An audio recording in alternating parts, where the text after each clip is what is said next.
وڵاتی مەکدۆنیا و ئەو وڵاتانەی کە نزیکن لە دەریای ناوەڕاستەوە بگوازرێنەوە بۆ ئەو وڵاتانەی کە مەبەستیانە.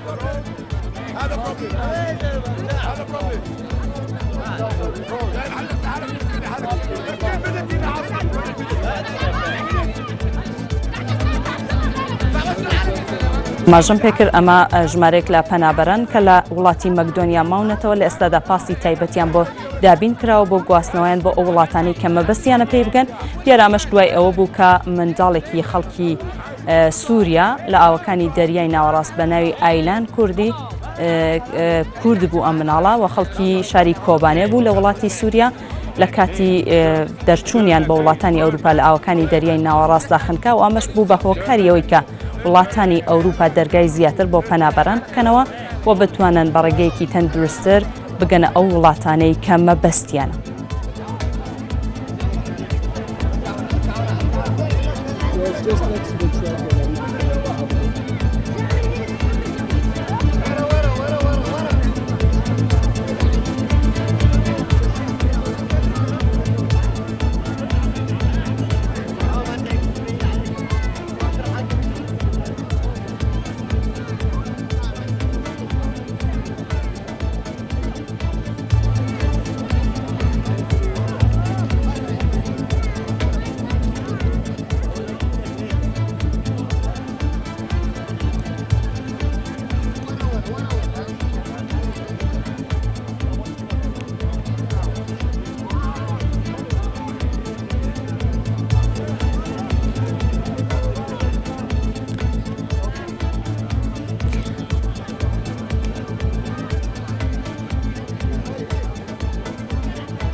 بەڵێ بەڕێزان ئەو وێنانەی کە دەیبینن ژمارەیەک لە پەنابەران کە ڕوویان لە وڵاتی مەکدۆنیا کردووە بە مەبەستی دەربازبوونیان بە وڵاتانی ئەوروپی لە ئێستادا ئەو وڵاتە لە هەوڵی دابینکردنی پاس و شتی واتە شتومەکی گواستنەوەیانە بۆ ئەو وڵاتانی کە مەبەستیانە پەنابەران پێی بگەن. وەک ئاماژەم پێکرد لە پێشتردا ئەمە پاش ئەوە هات کە منداڵێکی کوردی خەڵکی کۆبانی لە وڵاتی سووریا پاش ئەوەی کە ویستی دەربازیان ببێ لەگەڵ خێزانەکەی لە ئاوەکانی دەریای ناوەڕاست خنکا و دواتر ئەمە دەنگدانەوەیکی گەورەی لە میدیاکانی جیهاندا هەبوو و ئەمە بووە هۆکاری ئەوەی کە وڵاتانی ئەوروپا دەرگایەکی زیاتر بکەنەوە بۆ ئەو پەنابەرانەی کە لە ڕوو لە وڵاتانی ئەوروپا دەکەن. وەک لە هەواڵەکاندا بە بەردەوامی لە نوێترین هەواڵەکاندا بە ئێوە ڕادەگەیت ئەڵمانیا داوای ئەوەی کردووە کە ئەتوانێت تا 31,000 پەنابەر وەربگرێت.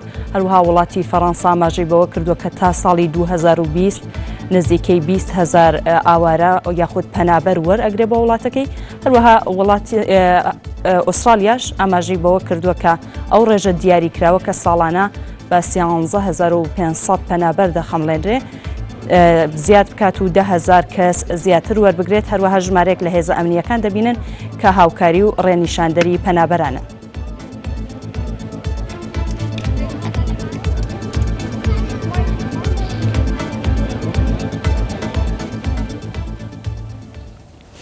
بەردەوام دەبین لە هەواڵەکان بەپێی لێکۆڵ